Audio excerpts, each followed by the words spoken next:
Vamos a analizar ahora el tema de la precisión del objeto, el problema y el método, ¿no? En la investigación científica, porque el hecho de que uno haga un marco teórico inicial para un proyecto de investigación no quiere decir que ese sea el marco teórico que al final sea el mismo, no, al contrario. En ese proceso de búsqueda aparecen dificultades, obstáculos o posibilidades, alternativas distintas que no estaban previstas. Y por eso es necesario, ¿no? Replantear, precisar de nuevo, ¿no? El objeto tanto, el problema metodológico a resolver y los métodos a utilizar, ¿no? Para darle solución a ese problema. Es sabido que el ser humano se diferencia, ¿no? De las demás especies vivas, ¿no? Ante todo porque se cuestiona siempre, permanentemente, ¿no? Cómo hace las cosas, por qué lo hace, ¿no? Es decir, el ser humano es un ser cuestionador constantemente, ¿no? Y a veces algunas preguntas de esa naturaleza pueden tener una dimensión de mayor trascendencia, no solamente empírica, para darle una respuesta inmediata sobre un tema muy concreto de la realidad, sino temas de mayor alcance teórico, de mayor alcance, ¿no? De su trascendencia, ¿no? Y de ahí nació la filosofía y de ahí se derivaron, ¿no? La ciencia, ¿no? Platón decía que el riesgo que se corre en la compra de la ciencia es mucho mayor que el que se compre, ¿no? Que se corre, perdón, en la compra de las provisiones de la boca, claro, porque no es lo mismo, ¿no? Una pequeña indigestión estomacal que una indigestión, digamos, del pensamiento. Ahora, si uno tiene claridad que hay tres elementos esenciales en un proyecto de investigación, que es precisar el objeto, precisar el problema metodológico y los métodos para darle solución a ese problema, es posible que se pueda, ¿no? Avanzar. Ahora, muchas veces los que comienzan a investigar ven los protocolos que exigen las universidades o los institutos de investigación como si fuera una camisa de fuerza, ¿no? Una burocracia. No siempre es así. Muchas veces esos formularios están elaborados a base de la experiencia de muchos años de instituciones prestigiosas y de universidades, ¿no? Y además, ese diseño inicial es un preámbulo, ¿no? Pero en ese momento inicial, a veces es recomendable realizar una especie de ejercicios intelectuales, ¿no? Diríamos de simulación, ¿no? Que de manera virtual se haga una especie de posible recorrido distinto, ¿no? De la investigación, si voy por aquí con este método, ¿dónde voy a llegar? Si voy por acá, ¿dónde voy a... De manera que como la ciencia trata siempre no solamente de escribir y explicar, sino también de predecir, de valorar, de interpretar, pues tal vez con distintas alternativas de las cuales se derivan hipótesis posteriormente, como hemos visto en videos anteriores, pudieran ser, digamos, las adecuadas, las correspondientes herramientas metodológicas, ¿no? Para un proyecto que si nace bien, debe terminar bien. Ahora, si nace con alguna falencia, se pueden corregir durante el camino, ¿no es así? Ahora, en la investigación científica hay que tener presente siempre que aunque nosotros nos auxiliemos de muchos textos, de muchos manuales, de muchas recomendaciones como damos en este video u otros investigadores, pues hay que evitar el principio autoritatis de la escolástica, ¿no? O sea, que porque lo dijo tal autor, porque no, eso no es lo determinante. Hay que ver las razones que justificaron a un autor sostener o decir, ¿no? Ahora, yo creo que cada investigador tiene que tener cierta claridad sobre los fundamentos teóricos, epistemológicos, ¿no? De la investigación científica. Ya en próximos videos, más adelante, vamos a tratar de precisar mejor algunas ideas que desarrollamos en el otro libro nuestro, que es para qué le sirve, ¿no? La epistemología a un investigador y a un profesor. Porque ahora estamos desarrollando en esta serie de videos los contenidos de este libro, ¿no? Sobre la dirección y la asesoría de la investigación científica, que son dos libros premiados ambos por la Academia de Ciencias, publicados en varios países, ya que nos indican sugerencias como investigador que hemos tenido personalmente dirigiendo tesis de doctorado, tesis de maestría, proyectos colectivos, etcétera. Y a eso es lo que tratamos de transmitirle, ¿no? Esa experiencia. Ahora, la metodología de la investigación científica, lo mismo en las ciencias naturales, que en las ciencias técnicas y sociales, en cualquier, ¿no? Debe partir del presupuesto de que ningún método es para ningún proyecto es totalmente a priori ni abstracto. ¿Por qué? Porque el método sintetiza experiencias de otros investigadores, ¿no? Sintetiza ideas, conclusiones que han sido elaboradas, ¿no? Por otros autores en otros contextos. Y ahí es donde la labor del científico puede crecerse, puede aumentar, puede ser aportadora, ¿no? Mario Bunge, del cual fuimos estudiantes de un curso de epistemología en Cuba en el año 82, decía que toda ciencia gira en torno a una clase de objetos, pero objetos en el sentido epistémico, no en el sentido de cosas como a veces, ¿no? Y lo mismo en esa búsqueda de ese objeto, lo más importante es cómo dilucidar, esclarecer, y para eso es necesario el método más adecuado. El método que es meta, el fin o el camino para llegar, ¿no? A ese fin. Y por eso hay una relación dialéctica entre objeto y sujeto, ¿no? En la investigación científica. Y hay que partir de criterios eminentemente objetivos, como debe ser toda acción humana, ¿no? Pero es imposible desvincular, por supuesto, cualquier acción humana del factor subjetivo y de la fecundidad creativa, ¿no? de cada ser humano. Eso es importante. Además, ahí es donde se diferencia al investigador, como decía Einstein, ¿no? Más importante es la imaginación, la capacidad que tiene, en este caso, cada investigador. Ahora, en la búsqueda esa afanosa de nuevas verdades, que siempre son más ricas, más concretas, más objetivas, el investigador, imbuido de un optimismo epistemológico, claro, de la confianza en que sí puede conocer, ¿no? La naturaleza de las cosas, las causas, la esencia, ¿no? En enfoques positivistas que son fenomenalistas. Es que ese investigador construye constantemente nuevos métodos que a veces no son totalmente novedosos, pero son válidos, son tomados de otros investigadores y adaptados, ¿no? Al nuevo objeto que va a investigar, ¿no?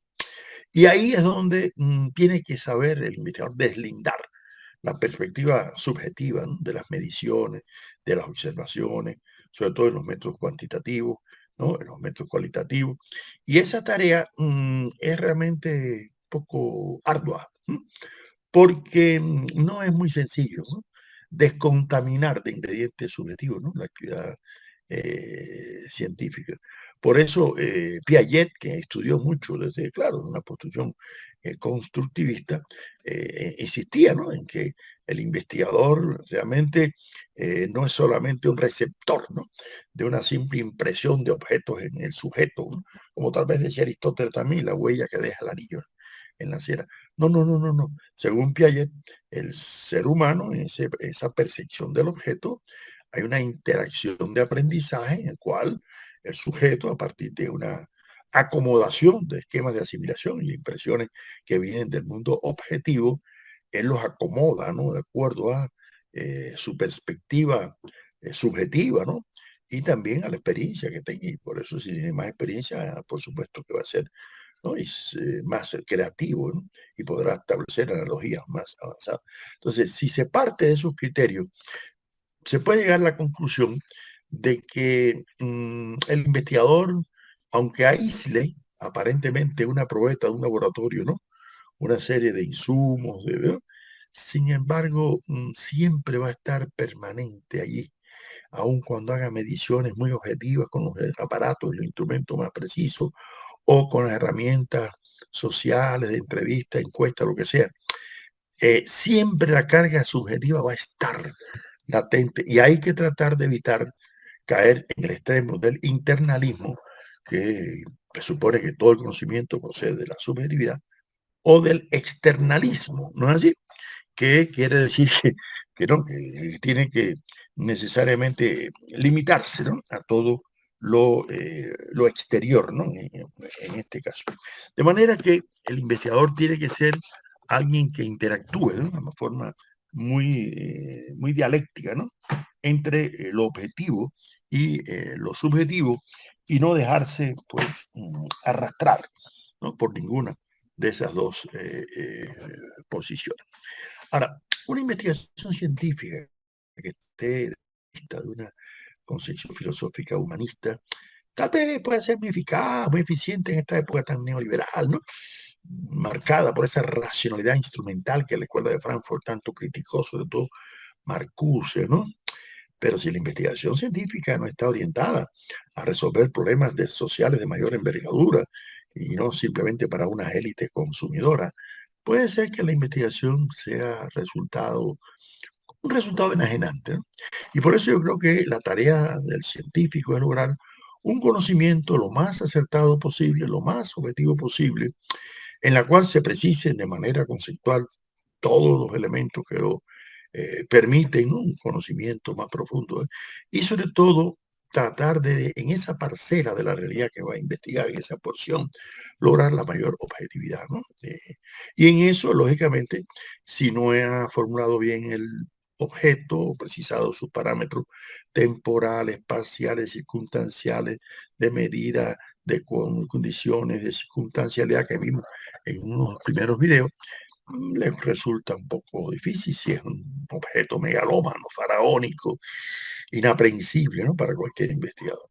Una vez que se ha logrado ir acotando mejor, apuntando mejor, delimitando mejor ese objeto, entonces se puede llegar a una adecuada formulación del problema, determinación de hipótesis, conclusión, ¿no? De las variables adecuadas y precisar lo mayor posible, ¿no? El objeto, en este caso de la investigación, que sobre todo desde Kant se trató, aun cuando el subjetivismo lo marcara en cierta forma, de precisar, ¿no? En qué medida la acción subjetiva puede ser creadora, ¿no? En este caso de la construcción del objeto. Ahora, ya desde la antigüedad, desde Gorgias, por ejemplo, los sofistas, planteaba que hay una contradicción por el hecho de que el conocimiento objetivo siempre donde se reproduce en la esfera subjetiva de nuestro pensamiento, ¿no? O sea, se trata de llevar el mundo real a nuestro pensamiento para que luego se trate de revertir sobre la realidad, ¿no? Y en eso, por eso Marx criticaba a Hegel, ¿no? Cuando decía que no es la conciencia la que determina el ser el que determina la conciencia, ¿no? Y decía Marx, hay que aproximar primero, ¿no? La idea a la realidad para luego aproximar la realidad a la idea también y buscar mejores formas de existencia, ¿no? De los seres humanos. Y eso es lo que tiene que hacer siempre el investigador, pero siempre constantemente pensando que él es un sujeto históricamente condicionado por la época, el país, las condiciones, ¿no? Y por lo tanto él va a transmitir una visión propia de un objeto, aun cuando haya investigado muchos otros investigadores. Yo cuando tomé la decisión de estudiar el positivismo en América Latina, me decía, no, eso ya está investigado por Leopoldo Sea, por no sé qué. Digo, no, espérate. Leopoldo Sea lo habrá investigado, yo lo respeto mucho, y al final tuvimos una gran amistad con su perspectiva. Yo voy a investigarlo desde la mía. Y uno nunca se debe llevar por esos consejos, ¿no? Aparentemente muy eh, reconfortante, ¿no? De que ya eso está investigado. Realmente en este universo no hay nada que esté absolutamente, ¿no? Investigado. Ahora, en ese proceso de aproximación hay que evitar formalismos, dogmatismos, sobre todo de instituciones burocráticas que a veces nos ponen en especie de camisas de fuerza, ¿no? Para aprisionar, y sobre todo en esta época en que está de moda la inteligencia artificial y que se le quiere aplicar a cualquier objeto de la realidad. Cuidado. Si uno sabe bien la especificidad del objeto que va a investigar, uno puede decir, bueno, tal vez la inteligencia artificial me pueda ser útil para determinadas herramientas, resultados parciales, pero nunca va a sustituir simplemente, ¿no? La actividad creativa, ¿no? De este investigador. Y por eso el investigador jamás podrá prescindir del saber común, de aquella doxa que decían los griegos, ¿no? Una opinión, ¿no? De la experiencia del campesino, de la media casa, del obrero, ¿no? Del estudiante, del simple ciudadano de a pie, ¿no? Porque si lo que se trata de buscar es un mejoramiento, ¿no? De la condición humana, esa condición tan conflictiva, contradictoria, que no es ni buena ni mala al ser humano, entonces se puede lograr una perfectibilidad del ser humano a través de métodos de investigación y de proyectos de investigación que sean realmente enriquecedores. Ahora, no se debe confundir nunca la precisión de un objeto, ¿no? En la investigación científica en cuanto a la exclusividad del método. Porque un objeto puede ser investigado con diversos métodos y no necesariamente con los que están acostumbrados o que existen ya, ¿no? En las ciencias particulares de cualquier esfera de la realidad técnica, natural, social o formal, ¿no?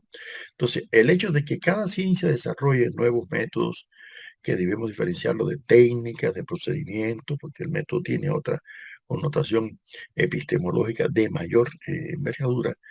No quiere decir que no se puedan desarrollar nuevos métodos, ¿no? Y en la ciencia moderna se producen constantemente enriquecimientos, pero también rupturas, como diría Foucault, ¿no? Disrupciones, ¿no? O sea que esa relación objeto-sujeto que se da, objeto-método, jamás se produce al margen tampoco de paradigmas filosóficos e ideológicos incluso, aunque a veces puedan ser obstaculizadores, ¿no? Porque estábamos todos condicionados por esas conformaciones filosóficas e ideológicas que es bueno, ¿no? Analizarlas, como vamos a ver ahora, entre la diferencia de métodos científicos y métodos filosóficos en un próximo video, ¿no? Ahora, a veces algunos científicos eh, le dan determinada hiperbolización a un método científico en particular. Hay que tener cuidado con eso. ¿Por qué? Porque tal vez un método sea válido para una realidad específica, pero para otra no. Tal vez algo que es válido para otro país, en el nuestro no lo sea. O para otra época fue útil y ya no lo sea. De manera que no podemos caer, ¿no?, en aplicaciones estériles, ¿no?, sobre la aplicación de los métodos. Y para cada objeto a veces es preciso, ¿no?, determinar la especificidad, tanto cuantitativa como cualitativa, como vimos en el video anterior, de cualquier método. Y la búsqueda de métodos eficientes, válidos, eso va a ser siempre una constante de la ciencia moderna, bien, si quieren hasta posmoderna, o poscolonial, o decolonial, como quieran llamar. ¿Por qué? Porque lo que trasciende más es el método que el resultado. El resultado puede ser válido para una circunstancia efímera, el método puede trascender a esa circunstancia, puede ser más útil en nuevas circunstancias, así. Y por eso hay que tener, yo diría, como decía José Martí, fe científica también, ¿no? Que la diferenciaba de la fe mística. Una fe mística es de otra naturaleza religiosa. Pero la fe científica es la confianza en la ciencia, sin caer en aquella hiperbolización positivista de pensar que todo lo va a resolver la ciencia, porque la ciencia no puede resolverlo todo. La búsqueda de métodos científicos ha sido prácticamente un afán permanente, sobre todo en la época moderna, en la revolución industrial, en las últimas revoluciones que han habido también de carácter tecnológico, cibernético, informático, etcétera, ¿no? Pero a veces se han subordinado la investigación científica a utilitarismos muy pragmáticos que tratan, ¿no?, de resolver el problemita solamente a corto plazo sin pensar que la ciencia tiene siempre que tratar de trascender a su época y a sus circunstancias. No porque pretenda presupuestos de validez para todas las épocas y todas las circunstancias, porque puede ser que no sirva para ninguna época ni para ninguna circunstancia, ¿no? Pero indudablemente el investigador no puede limitar a simplemente resolver el problemita de una empresa, de una institución, de una escuelita, de un banco y que quede allí, porque ya eso no es una investigación propiamente científica, es un servicio científico técnico, ¿no?, para resolver un problema particular. El investigador científico tiene que trascender, tiene que tratar de pensar, ¿no?, que su investigación va a tener mayor valor, no solamente para resolver el problema de aquella escuela, de aquel banco, de aquel hospital, de aquel barrio, sino para que pueda ser útil a toda la humanidad.